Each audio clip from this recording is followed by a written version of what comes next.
Wag lang puro adobo. Ganitong luto naman sa chicken feet. Gagawa tayo ng chicken feet soup.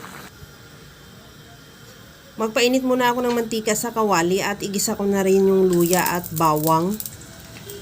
Ihalo lang hanggang sa maglabas lang ng aroma.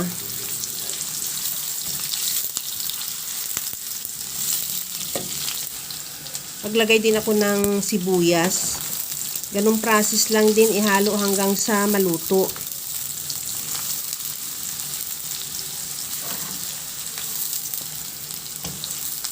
Ilagay ko na rin yung kamatis.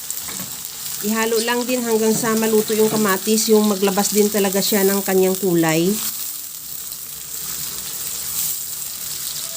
Okay na rin tong ating kamatis. Magtimpla na ako ng asin at paminta.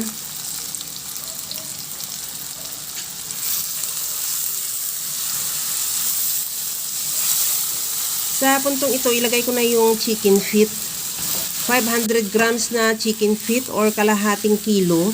Ihalo lang hanggang sa mag-iba na rin ng kulay. Habang ginagawa ko yan mga kalasa, kung bago ka pa lang sa aking channel, welcome.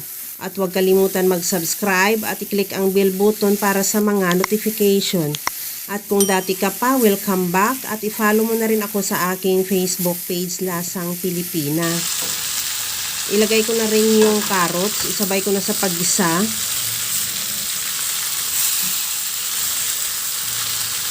Maglagay na ako ng tubig. Nakadepende naman yung dami ng tubig sa dami ng chicken feet natin. At siguraduhin mo lang din na matanggal yung toast na nakadikit sa kawali at takpan hanggang sa maluto lang din yung ating chicken feet o malambot na. Sa puntong ito, luto na rin yung ating chicken feet at malambot na. Timplahan ko na ng patis at ilagay ko na rin yung mais.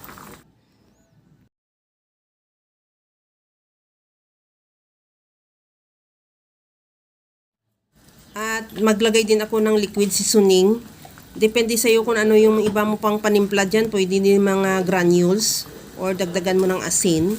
At pagkatapos yan, kunting halo lang yan. Tikman ko ulit kung okay na yung timpla niya. Since okay na rin yung timpla niya, maglagay na ako ng itlog. 2 piraso lang yung batihin ko at ilagay na natin. At kunting halo lang hanggang sa maluto lang din yung itlog.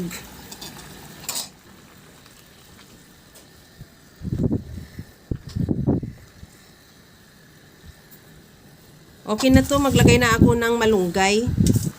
Depende sa iyo kung anong mga dahon-dahon mo dyan. Pwede rin naman kung wala kang malunggay, spring onion. O kaya pichay, pwede din yun.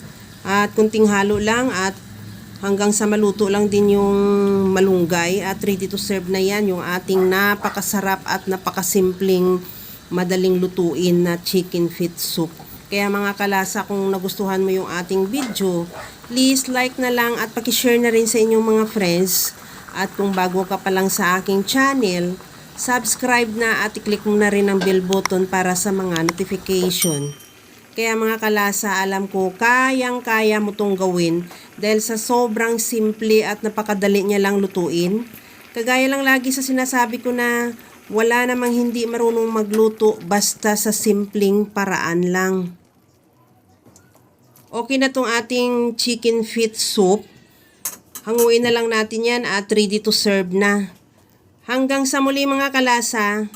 Thank you for watching. Bye-bye!